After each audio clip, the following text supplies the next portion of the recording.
A couple of people for us. I'm going to spotlight Jen. I'm going to spotlight myself. All right, so everybody should be seeing a couple of us. We'll just hang out for a couple of minutes and let folks join. I think we're going to get a lot of people at once. While people are arriving, we would a bit of perspective from you, learn a little bit about you and your leadership challenges. So there's a link in that QR code. And I'm also going to grab that link and post it in the chat for you. There's a little form there. All right, here it goes. Here's a link in the chat for everybody. You can go to that form. And there's just a main question there is, tell us a little bit about your biggest leadership challenge that you have right now. You'll also see on that form, and you can return to it at any time. Jen and I are both offering an EQ discovery special with a little bit of private coaching. So if you're interested in that, you can return and check that out at any point, or you can sign up. Let's see, how are we looking? 96, 97. We'll hang out for a few minutes. I see lots of folks checking in, telling us where you're from. See folks from some of my favorite places already. And as you're joining, if you will just make sure that your audio is muted. Although it's nice to hear the puppy dogs in the background. No. I love that. Yeah, I love an excited dog. Hey Liz, as you were talking, I turned my video off a little bit, and I think it helped some with your sound. Just to give you okay, great. Folks, keep us posted in the chat about how you coming across to you. We're in one another, so if we need to alternate whose video is on to save bandwidth, we're happy to do that. I saw a question in the chat. Are we asking about your own leadership challenge or with the people we refer to as leaders? So Jen and I both believe that every single person here is a leader. Doesn't matter your title, if people report to you, where you sit, and anyone who's showing up to affect change in any way is a leader. Challenge is around how you relate to people who you regard as leaders. That is absolutely a leadership challenge for you. So tell us about it. And that sounds juicy. So right. And actually, one of the things we'll be talking about in this presentation is that I think all of us, being LGBT or Q or trans, that we actually are really positioned well right now to be leaders, no matter where we are in the hierarchy. And I'm hinting at that, but I'll get at it more in the presentation. Thanks, Jen. I see, sounds like sound is cutting in and out for some people, Jen. So I think in the sections where one of us is talking for a good, perfect, great, no problem.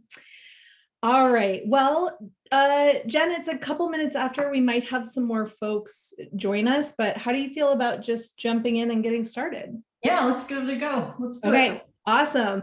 So we'll give just a couple of quick introductions. My name is Liz Cruz. My practice is Liz Cruz Consulting, easy enough. We're a leadership coach and team effectiveness consultant.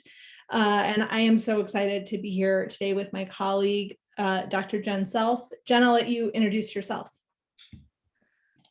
Great. Hi, I'm Jen Self, and I am, my practice is Brick 13, and I'm a racial and gender justice strategist. And I believe that one of the ways into corporate work with this is really through EQ, because we can't really do the work of transforming systems without being highly emotionally intelligent.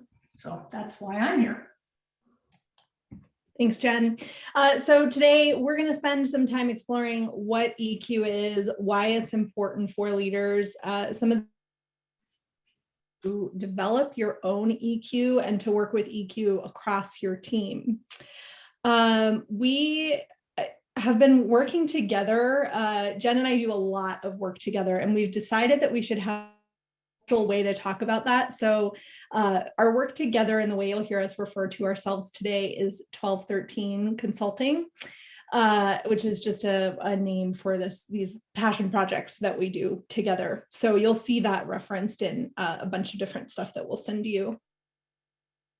All right, so we have a couple of polls. I am going to launch those polls, and let's just see what happens when we, okay, you're gonna go in the Pathable under that little polls tab.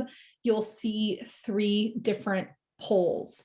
So if you will click into those polls and just give us a quick answer on them, please. And then what I'm not sure about is how to show you the results to that. If I can figure that out right now. A little screen share here for us. Try one more. Just another moment to respond to those polls, and then I will share my screen and show it. I think some folks aren't seeing the polls. Oh, okay. So in the Pathable website where you clicked to join the session, a few little tabs. There's chat, polls, files, people, and if you click into tab, you should be able to answer them there. The results do, okay, and can everybody see the results in Pathable? Very exciting. I have not been in a session yet that has had polls.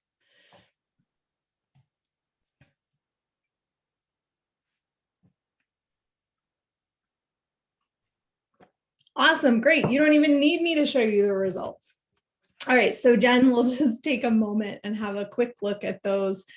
Current leadership challenges, definitely some folks being challenged by leading in a virtual and hybrid environment, struggling to find time and space to work on my own development. You are singing my song for sure. Even as a leadership development practitioner, it's a tough one for sure. All right, and looks like Jen, in the JEDI world, looks like we've got mostly folks who have either hired someone in their organization to lead that work, or we've been doing a lot of exploring and planning, but we haven't gotten much traction yet. Right. Yeah, that sounds pretty typical across the country, actually. Yeah. Yeah. Around the world. Yes. Yeah, that feels familiar. Why do you think EQ is all the rage right now? We've got some folks, 20 or so folks being really honest. Oh, is it? I didn't realize it was a thing, which is great. You're in the right room if that's where you are. And quite a few, because EQ drives business results, because we're in a moment of great return to our humanity. And maybe a few skeptics in the room. We got 4 people who said, because Daniel Goleman said so. Exactly. That's definitely an element. So, all right, brilliant. We're getting a really interesting, we're getting a little push on our answers here, Jen. Why is there no positive answer to the JEDI question? Well, yeah, there you go. So it sounds like some folks are doing some really good work. That's what I saw in the chat. Like we're really moving things. That's great.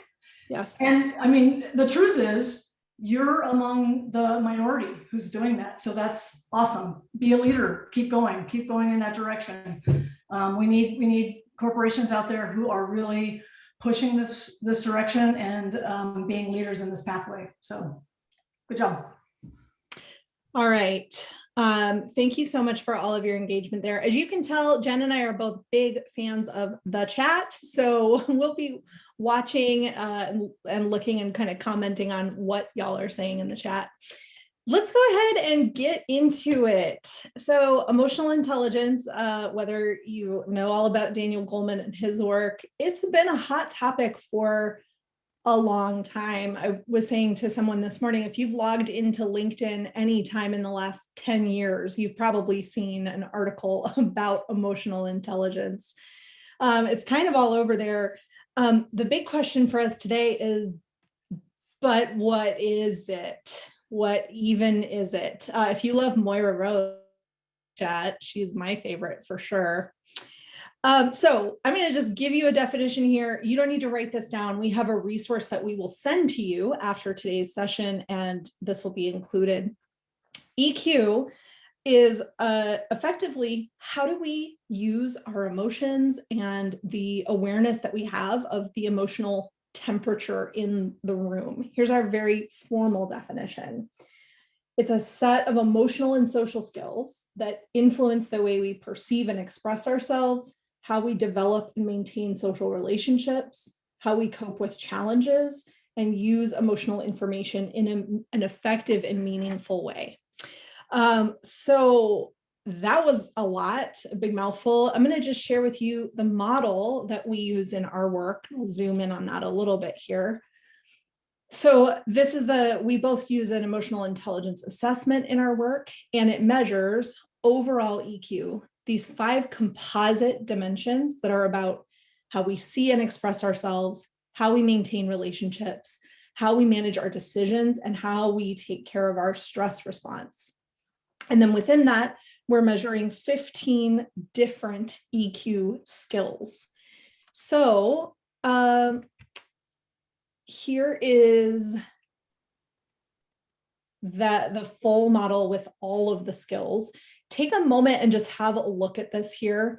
When you look at these skills, notice, what do you see here that surprises you, and what feels like it's really connected to what you already thought emotional intelligence was? And we'll just look for some comments in the chat as you reflect here.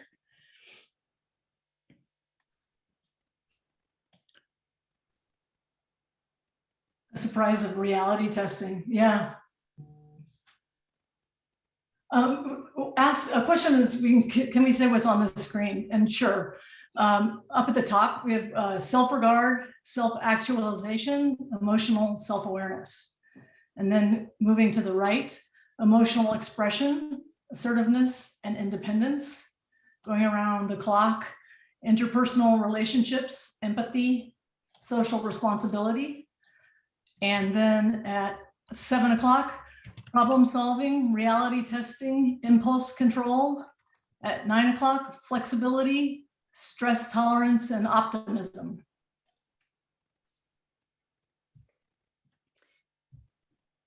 All right, and for folks, so yes, you can change your view to your Zoom view to speaker view. You can also go into view in the upper right-hand corner and change it to full screen, and that'll just make your entire Zoom window bigger. Let's see, Jen, the other thing I think we could do that might make it bigger is if I take the spotlight off of your video. Are you okay with that? Yeah, that's fine. Okay. I just did that. Let me know in the chat if that helps make it a little bit bigger for you. Okay, great. Much better. Much better. We've got lots of exclamation points. You probably love that, Liz. Perfect. All right. Great. Excellent. Stress tolerance is one that folks are really honing in on. Yeah. You know, I'm loving all these comments about what's surprising you, what's interesting to you. When I have a conversation with folks about EQ and I ask, you know, what do you think is included? I think the things that most of us are aware of are emotional self-awareness and empathy. Really, those are kind of the big ones. Do I know what I'm feeling? Maybe impulse control a little bit, or expression. I think most of us have kind of a baseline understanding that EQ is about, do I know what I'm feeling, and how am I expressing it in a useful or meaningful way, and am I acting with empathy for others? So I love this model because when I started using it, I was really surprised by, you know, I'd be hard pressed to come up with 15 things that I thought were part of emotional intelligence for sure. Yeah. You know, Jessica said something really interesting though in the chat, was talking about how they don't talk with their supervisor about stress tolerance, but talk about resiliency instead. And actually, to me, that gets at one of the things that we like to talk about with this model, which is it's just a model. And it was created by people who are, white, probably white men, and don't have everybody's interests at heart and in mind. So one of the things we really like to do with this model is push at it while we're using it. I like to say it's a map, and maps are really flawed, and they also help you know where you are. They're both. And so we like to critique it and use it at the same time. Yeah, that's great, Jen. I already saw a really interesting comment. Question was interested to know if the goal is to maximize each of these characteristics to get to an optimal level. E.g., can you have too much assertiveness? You can 100% have a level of assertiveness that is not necessarily working for you. So when we measure, and we'll show you a little bit later a visual of what the report looks like when we do this assessment. When we measure, we're not necessarily looking for, you want all high scores, but you want to balance these skills out with one another. So for example, if somebody has a really nice high level of assertiveness, meaning they're really comfortable expressing themselves and their opinions, and they've got a really low level of impulse control, you can imagine that might cause some challenges in that person's interactions, right? I've got a lot to say, I'm comfortable asserting myself, and I have very low ability to control my impulses. That might result in somebody sort of taking up a lot of the air in a meeting. So if you've ever met that person, that might be a little bit of what's going on there. So in general, you don't want any of these to be too low, but if any of them get too high, they can start causing problems, or just if we have a certain gap between high and low. Liz, in the chat, Reese, you are my hero. Reese is talking about neurodiverse people. And again, this is so perfect, because Reese is saying, I wonder how, neurodiversity fits into this model. And what I want to say is, my experience is that neurodiverse people, me being one of them, we will be maybe at some extremes of some of these things. And what that means is that brings a lot of really interesting diversity to the workplace. Now, some people look at this model and think low means bad, good mean bad, high means good. And that is not how we think about this, actually. How we think about this is what do you get if you have low flexibility? What's added to the workplace? What's added to your life if you're low in flexibility? And what do you gain if you're high in emotional expression? Like, what are the gains and what are the losses of wherever you are in this model? It's not about something being good or privileged and another thing being bad. Yeah, great. Thanks for that, Jen. And this is part of we really, I'm personally, I'll just speak for myself, a little bit obsessed with queer leadership and defining what it is and working with queer leaders in all of our glorious diversity, because we bring exactly these questions. I can't tell you how many conversations I've had with people who are low on optimism, and they're like, well, that's fine with me because I don't see that optimism really helps me. And I see that all of the ways that it can become really toxic. And I think that's a super valuable read of this model and that skill. And so that allows us then to have a conversation about, is that working for you? So really great questions. Jen, I'm afraid that we'll stay here all day because folks in the chat are giving us so many things to talk about.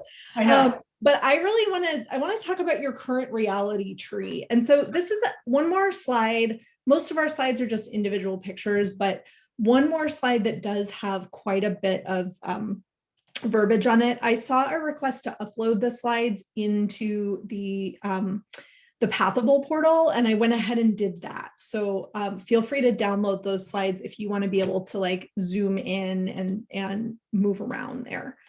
All right, Jen, here comes your your Great. beautiful current reality tree. Take it away. Yeah, sure.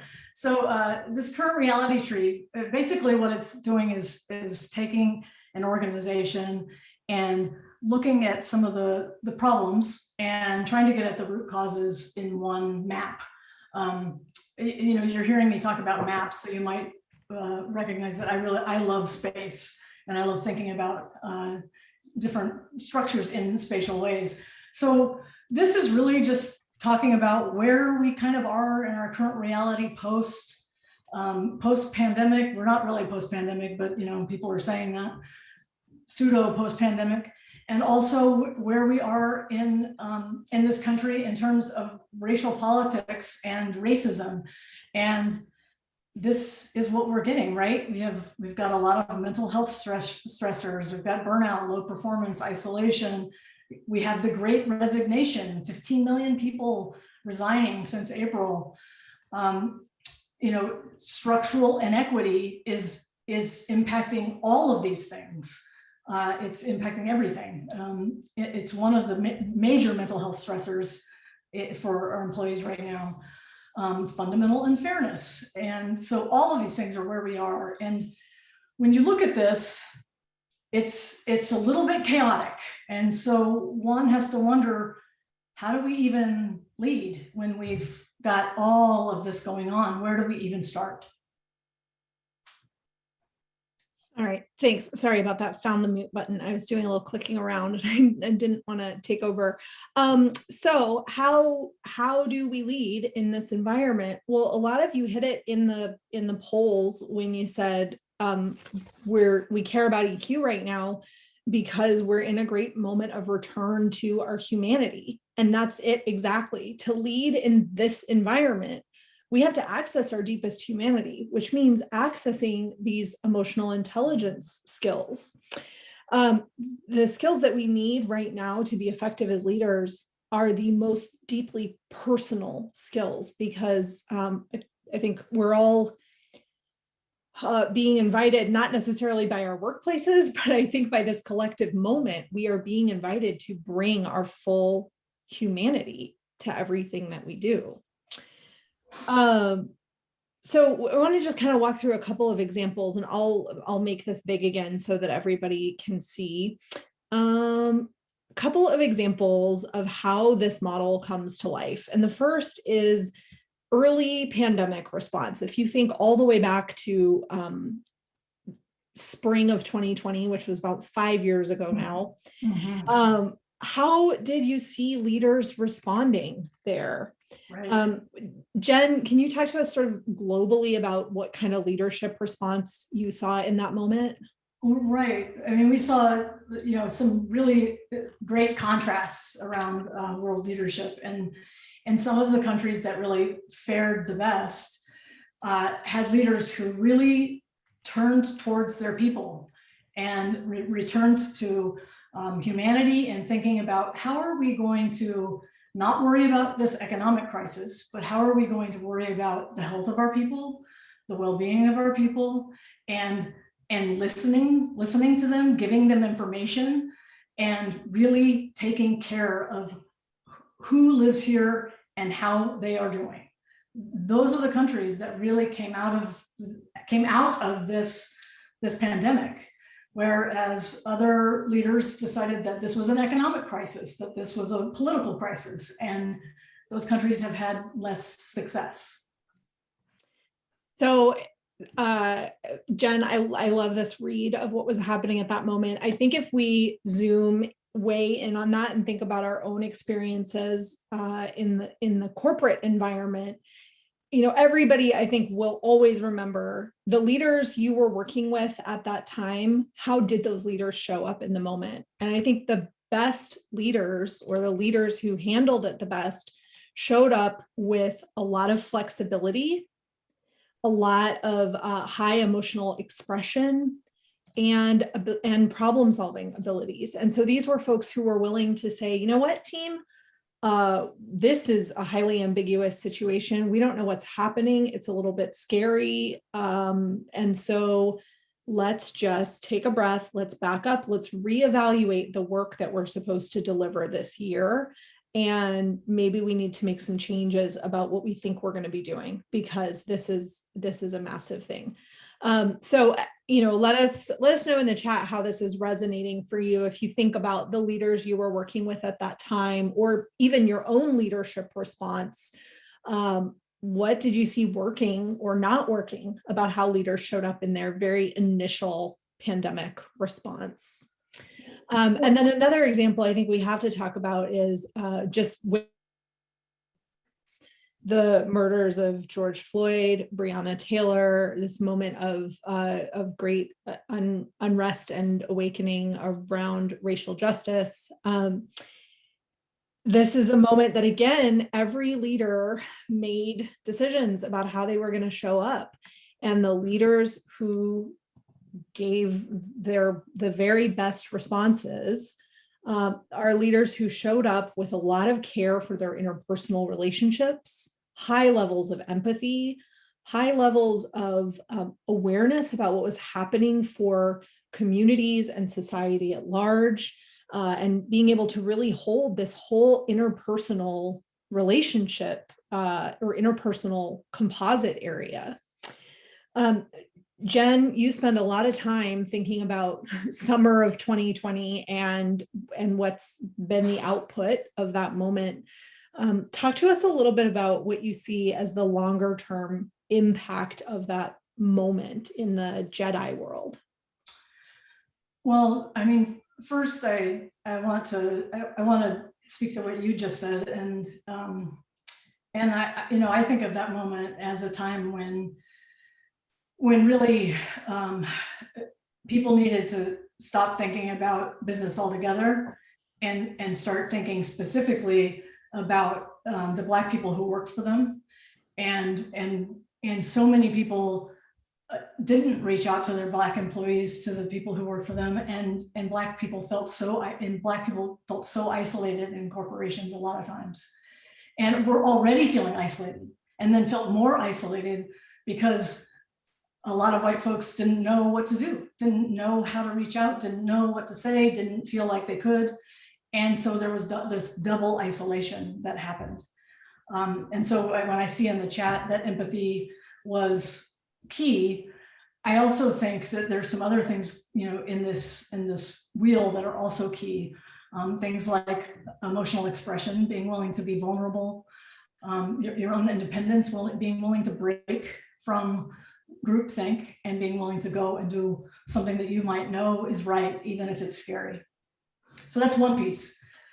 The other piece is that I want to talk to you as queer folks, because I think we are in a really unique space in terms of where we are as a world, where we are as a country, where we are as corporations. We haven't been in this, we've not been in this space before. We've not been in a place where people are really saying, we are done. We are done with what has been happening here. We are done with our labor being used. We're done with our bodies being used. We're done with our images being used. And we're gonna walk out of here. And you all, having been experienced marginalization, minoritization, maybe in multiple ways in your lives, know that it takes a lot of emotional intelligence to navigate a world where you are constantly being marginalized. So already we are positioned as queer folks, we are already positioned with that to be in innovative spaces to think about leading. This reminds me of Bell Hooks and her idea about power in the margins. It's not that oppression works on us to make us stronger, because that is a bunch of BS.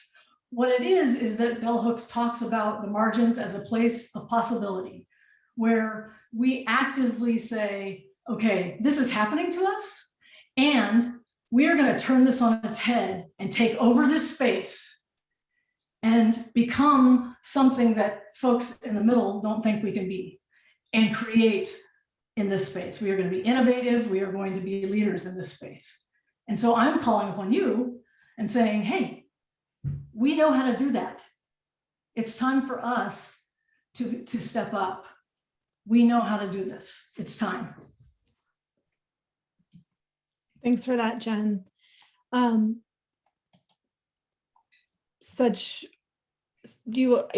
always brings the fire. This is what you should know about Jen. They just always bring so much passion to the conversation. And I see a lot of great response to that, that this is really resonating. So I'm just going to ask the group, as you're listening to everything we've shared, as you're reading everything that's coming through in the chat, what are you noticing right now? What's implied here, or what's speaking to you here about your own leadership, what you might need or want to work with here? Just tell us a little bit about what's resonating for you.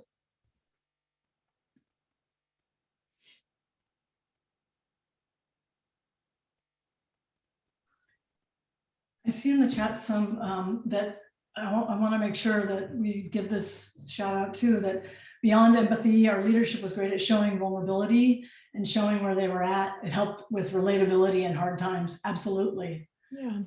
Yeah. Yeah, I'm seeing, Lisa, great comment. I'm seeing a lot of notes about empathy. I think it's one that is that's pretty accessible to us as a concept, because we all know when someone is being empathetic with us or not. We know when we're feeling empathy for someone else or not.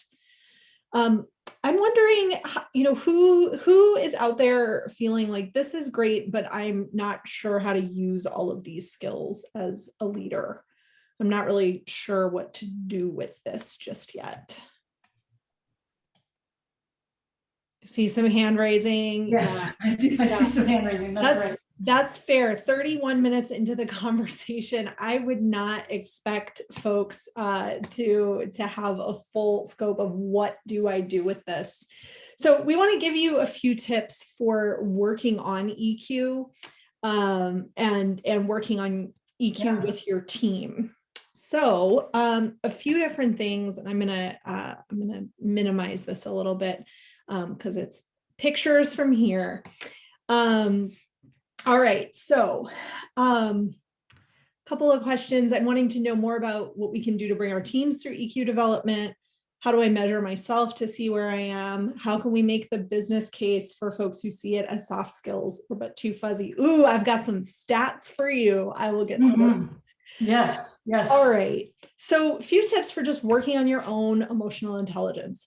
The first is just to make a practice for self-observation and self-reflection. If you're a person who loves to sit down and journal about your feelings, if it's pretty easy for you to express that way, great.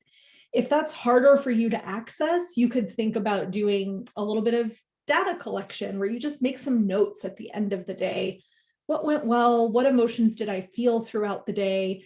It doesn't have to be a lot of writing. It can just be, maybe you just keep a little notebook with a list and list the emotions you're feeling as you're feeling them. But any kind of self-reflection or self-observation you can do is really helpful.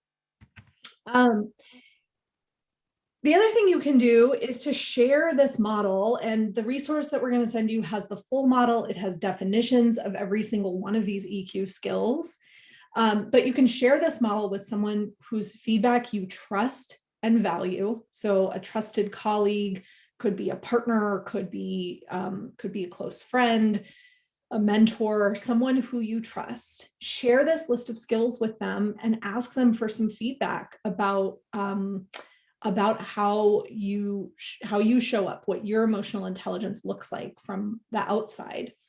And then finally, for folks who are really interested in measurement, this is a very zoomed out little thumbnail of what that report looks like. And I'll just zoom in on that quickly. That's not a whole lot of zooming in, sorry about that. But we can, if you're interested to see this, we can send you a full sample report. But we do use this assessment to measure all 15 of these skills in our work. And in that form, we'll give you another link to it. we have a special that we're doing, and we only have 20 of them. But if you're interested in getting an assessment, we've got a special for today on some assessment and coaching so that you can get started on it. But both of us work with this with individuals. I am seeing some really great chatter that I'm just going to touch on, Jen, and then I'll hand this over to you. I love it so much. Why should we make a business case for accepting others' humanity? You're once again, you're singing my song. And you know what? I think this is changing. I was reading the other day, this term, Great Resignation, was actually coined in 2019 by a researcher who was saying at the time, this is coming. This massive wave of people are going to quit their jobs at some point, probably in the next 5 years. And I think the pandemic has really sped that up, but we're in a massive moment of change around how we're defining leadership, who we admire. Our traditional, the model of leadership that we've had accessible to us for a long time in the corporate world really does a lot to uphold white supremacy, to uphold gender and sexuality norms. There's not a lot of room for EQ in it. And so there is this idea out there that EQ and doing things in business are at odds with one another, and they are not. So I'll give these stats, and then Jen, I'll hand it over to you, I promise. And I'm just going to do these from my memory. So it is 81. So in a study of managers, 85. Thank you very much. 85 and 71. No, 75 and 81. Oh, okay. Yes, I promise. I spent a lot of time looking at these yesterday. Okay. So a study of managers, 81% of the factors that set aside the highest performing managers, meaning the best managers, were related to emotional intelligence. And then when we look at career derailments, meaning where do people's careers fall apart, or what is it that stops people from moving to the next level or doing the next thing they want to do in their career, 75% of career derailments are due to issues in the emotional intelligence realm, like problems maintaining interpersonal relationships, problems adapting to change, that flexibility we've been talking about. So it is massive. If you want to do EQ work in your organization and you're not sure how to make that case, we will help you to make that case. We've got a lot of this stuff available to us, and so it's part of what we do when we talk to leaders and write a proposal, is to help think with that client about what's it going to take to get this proposal across in your organization. Great question. Those are bigger studies. Those are from Center for Creative Leadership, and I can't remember off the top of my head. I cited those in a different presentation, and so I don't have them handy, but feel free to get in touch with me and I'll dig up the sites for you. All right. And yes, everybody should be understood and appreciated regardless of whether they produce more. Absolutely. I saw a note about late stage capitalism, and I think that's like ding, ding, ding. That is where we are. Jen, talk to us a little bit more about how we develop EQ in a team or organization. Great. So one of the first things that you could do with a team is that you could actually, the whole team could take this assessment. And what's great about that is that you get an individual assessment. Everybody would get an individual assessment, and you'd have some landscape about where you're at, but then the entire team gets a group report too. So then you have an understanding of the team's emotional quotient. And that's pretty great information in terms of thinking about whatever stage you're at in this team. So it might be, maybe you're trying to innovate something, or maybe you're a team that's just becoming a team and you're just forming. And so then you can think about, well, what are the areas that are high or low, and how do these things play off of each other to help us do the thing that we're trying to do? And so, Liz and I we offer half-day trainings or full-day trainings on this and work with teams to go through the assessment and then work with you on whatever thing you're working on. And it's incredibly fun and really insightful. So that is one of the things that we offer. All right, that was a lot of information. The other thing I'll say, if you're still feeling curious about what do I do with this, I'm going to post this link again. Let's see, sorry, so many windows, y'all. They all look very similar. There we go. All right, I'm going to post this link again, and I will put it into the chat as well. So if you didn't already get a chance to go ahead and do that. And even if you don't have a specific challenge that you want to share, we do have a resource that we want to send to you. And so you can give your email address in that form and we will get in touch with you. And then that way you're in touch with us too. And if you have any really specific questions after today's session, you can ask your questions there. So here's what we're going to do with those responses. First of all, Jen, I'm just going to check in with you out loud. Let's see if we can both be on camera for a minute. Let's see how that looks. All right, let's do it. See what that does to our internet here. Maybe. Great. I'm going to try pinning you as well, because I think we're just about done needing to show, oh wait, I need to spotlight you and also, okay, I think we're both spotlighted. We should be good. Okay, so Jen, I have a very important question for you at this point in the conversation. What is the question? Are you having fun? Always, I'm always having fun with you. So. Okay. And I'm with a bunch of LGBT, queer, trans folks, so how can I not be having fun? Yes, and this group of folks in particular, like these folks are on fire. I think sometimes you go to a conference and you're like, am I gonna be bored? I know. With this conference and who's there? No, is the answer here. I know. The chat's just like, but this chat is on fire, which I love. It's really good. Yes, hail to the queers. Beautiful. Okay, so Jen, what would you say if I told you that we hadn't even done the fun part yet? Oh man, I know, that's so true, right? We are getting ready to do the fun part now. We are getting ready. Okay. Oh, okay, but first we have an emergent question. Dr. Jen, I have to ask, is that your real last name? It is my real last name. It's amazing. I think the universe says you will be named Self and then you will go into this field. That's what happened. There's a lot of wordplay available there. All right, so here's what we're gonna do. Y'all have been feeding us your leadership challenges, and we have had a friend behind the scene who has been sending us some challenges to work with. So Jen and I are going to do a little bit of live coaching on the spot on some of these things right now. So Jen, tell me, fill in the gaps on what I've missed by way of introducing what we're doing here. I think we're just live coaching on the spot. I mean, we're getting the challenges that you have sent us in, and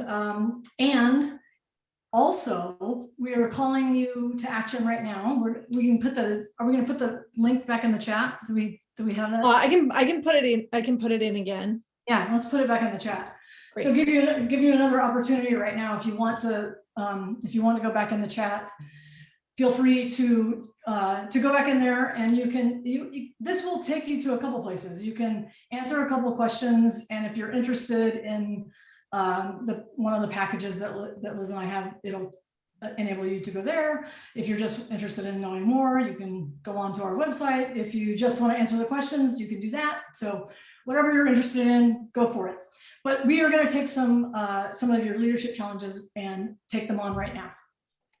Okay, so sorry, I'm just over here maximizing windows and minimizing windows and hitting all the wrong buttons here. So let me just get my life together.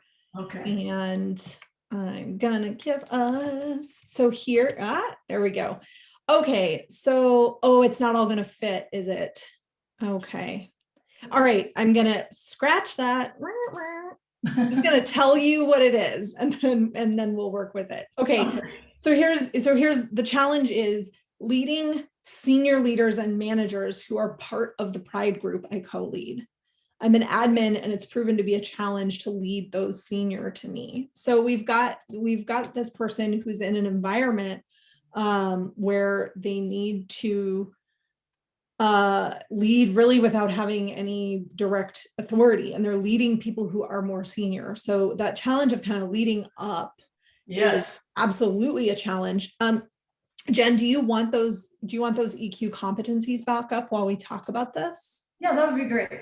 Okay, let's pull these back up. This is also an area that I've had a lot of experience with. You know, when I worked at the university, I was the director of our Gender and Sexuality Center, which is a position that has absolutely no authority over anything, but everybody on campus wants you to do everything that has to do with gender and sexuality.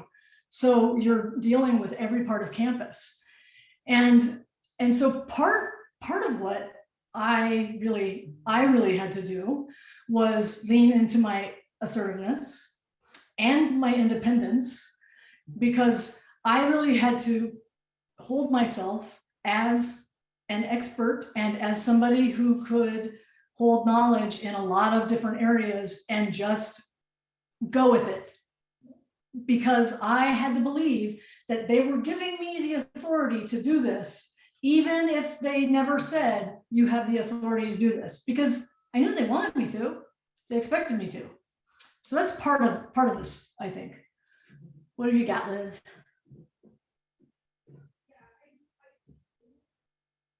I've got a mute button. There we go. Yeah, I think it's absolutely, I think assertiveness is a huge one here. I think that there's also a little bit of like interpersonal relationships could be really strong here. And I think the note that I'll give there is, I think there's this idea out there that if someone is more junior or someone reports into us, it's a lot easier to influence them. And I don't think that's actually really true. The best leaders are very rarely, if ever, using any sort of positional or hierarchical power to get things done. The best leaders at any level are using relationship to drive change and to drive action. And so, you know, so this idea that we can't influence or we can't lead people who are senior to us, I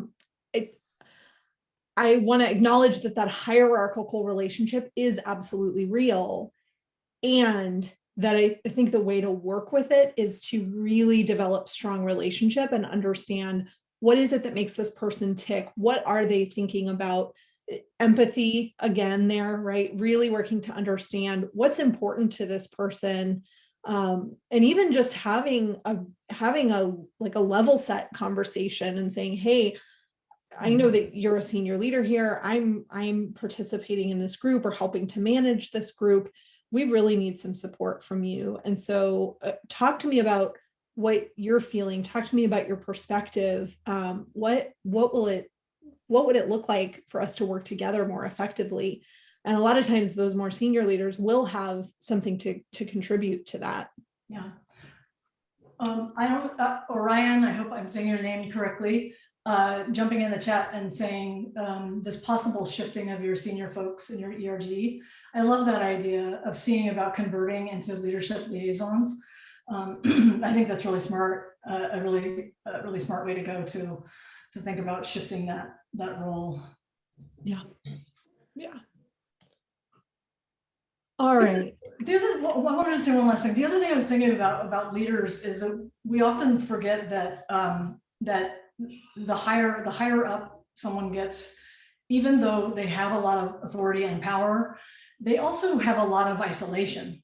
And so that empathy that you're talking about, Liz, can really go a long way in terms of bringing them into community with who you're working with, is just kind of connecting with them on a really human level and getting through their isolation.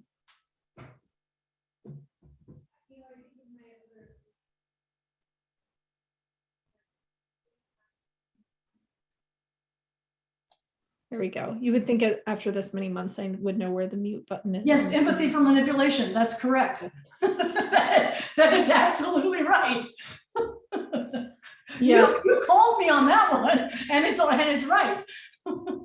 yeah. I mean, the other thing I was going to say is, like, these leaders wouldn't be in this group if they, I mean, maybe they would be in the group if they didn't want to be there, but probably not, right? They're there for a reason. And so the more you can find out about, like, what makes this person tick, and, you know, we call it influence when it's used for good. We call it manipulation when it's used for evil. So I think no matter what, like, we're always trying to bring people along on whatever our idea is here. That's right. Jen, you want to do another one? Yes, please. Okay, great. So this is a really interesting thing too. And I know this isn't the same leader who's been my boss in a past career moment many years ago, but it sounds really familiar to me. So this person says, the biggest challenge I have with my leader is that my leader doesn't communicate as well as I need.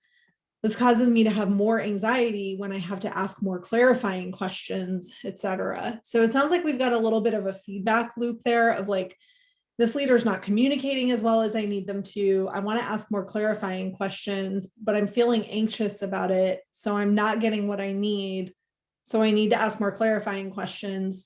And that feels really familiar to me. Let us know in the chat if that feels familiar to you too, that you just don't get as much clarity from your leaders as you need to. Mm-hmm. Yeah, very familiar. Yes. Yeah. So Jen, how do we draw on these? Jen says, I wrote that song. I wrote that song. Yes. Beautiful. Beautiful. We should start a band. Mm-hmm. So then, Jen, I think the question is, what are the skills that we draw upon here? And I think, well, I want to say something about this first. I think this one really actually, well, I think all of these matter who you are. I think all of these matter what your positionalities are in the world. Like, you know, and so all of us have to think about our particular relationship to our boss, who that person is, who we are, how we're treated in the workplace, and make our own decisions about this. So for instance, I know I had a supervisor at the U who, one was just a little sexist, but also was not really good with around trans stuff, and was pretty weird with me about that. And so I had this issue with him. He wasn't very good at communicating. And so a lot of times when I had this come up, I had to really think about, I'm not sure that I want to be vulnerable or express my emotions very much here, because I know if I do that, then what's going to happen is he's going to come back at me in some way that is going to be really invasive. And so being someone who could be targeted, I didn't want to do that. Now, there are other people who could use emotional expression and do that in a way that would really connect, that could connect with a leader like that. And that would be a great way to go at that. But for me, that was not a good way to go at it. A better way for me was to really find, was actually to do some problem solving. So to use my problem solving and to do a lot of reality, to use my reality testing about, like, what do I think is happening for this leader, and problem solve for him kind of ahead of time, so that I was a little bit ahead of him. So that was my that was how I thought about this. What do you got, Liz? You know, I'm feeling really called to this entire self-perception composite. I just, you know, when I read this, and maybe because I've experienced this personally, and I feel such connection with how many folks in the chat are saying that this feels familiar to them. I think what comes up for me is take care of yourself first. And Jen, to your note about there's this is a place where, especially if you've got a lot of like intersecting marginalized identities, sometimes like being able to ask those follow-up questions is in and of itself a privilege. And so I think the first thing here is to notice, like, what are you feeling? What is this situation leading you to feel about yourself and think about yourself? And to take some extra care and protect your inner world a little bit from how terrible this situation can feel. And so that could look like creating, you know, a way of affirming yourself before and after you have conversations with your boss that feel difficult. That could be writing a statement about, you know, that like you are showing up with curiosity and you really care about your work, and that's why you have these questions. And some of that inner work might lead you to set some boundaries with this leader, and to ultimately be able to have a conversation and to say, you know what, I really care about my work. I care about doing well. I need better input from you. And so in the future, if I don't feel like I have enough input from you to move forward, I'm going to sit down, I'm going to send you an email with my questions, and I'm just going to hold on doing anything until I get responses that clarify for me, because it's not useful for me to keep doing, you know, keep kind of like spinning out guessing what you mean. So I'm going to stop doing that. But I think that's what's calling to my heart, is just like, take care of yourselves out there. Yeah. Yeah. Jen, I could do this all day. How about you? I know. I really love this, actually. Yeah. Yeah, me too. Unfortunately, we have about 4 minutes left with these folks. So I think what we need to do here is to wrap with a final question, and we'll give this link one more time as well. So our last question for you all today, our last question of the moment, and we can continue our conversation elsewhere, is, sorry, I jumped right around, didn't I?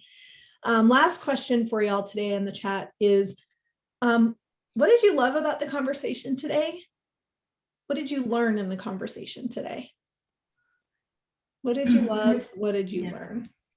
Keep filling that chat with this. We'd love to see it. Just keep going. And I am going to post the link one more time. Nope, that's somebody's leadership challenge. I'm going to get the link one more time. Yeah. Thanks, Juan. I'm so glad that came through, Juan. Flattened hierarchy as much as we can. Woo! That's what I want. Yeah, we love that. That's like my unspoken objective anytime I do organizational design work. I'm like, let's talk about how much hierarchy you have. Mm-hmm. Oh, that didn't exactly work there. I'm going to try those again. I think I can have one link at a time, might be what it is. Yeah, that's right. New paths. Yeah. Great. All right. Folks feeling energized. Beautiful. Yes. Yes, Reese. Yeah, that's great. Yes, it takes a lot of EQ to navigate being in a world being constantly marginalized. The good news is, Doug, you have it, because just as Jen was saying, because of that experience, we're constantly, I mean, these skills, they're like any other skill, you can develop them over time. And so if you are constantly working that muscle, it means that you're constantly developing. Yes. Yeah. Great connection. Everybody was so vulnerable today. I so appreciate the way that y'all showed up for this. Yeah. So I want to continue this conversation with you all. So I posted the link to our forum one more time in the chat, which is where you can get a follow-up resource, which has some activities for self-reflection. It's got some more resources on EQ. And then I'm also posting, okay, well, there's our website twice, and then my website and Jen's website. So please feel free to get in touch with us. If you're curious about how to bring EQ to your organization, grab a consult with us. We would love to hear from you. And at the very least, get that resource and sign up for our list, because we've got a lot of great stuff coming. One of the things we've been talking about is like, we just need like a queer coffee hour where we can just like hang out and talk about this stuff. So if you love the conversation and you just want more of this, at the very least, sign up for that list. So that I see a yes to that. Okay, Yes. great. So click into that form, make sure we've got your email before you click away today. Thank you so much for coming today. What a great conversation, y'all. Have a wonderful rest of your conference. Thank you. Thank you all very much. Yep. All right. Thanks, everybody. Thank you. All right, thank you. Thank you. Yeah.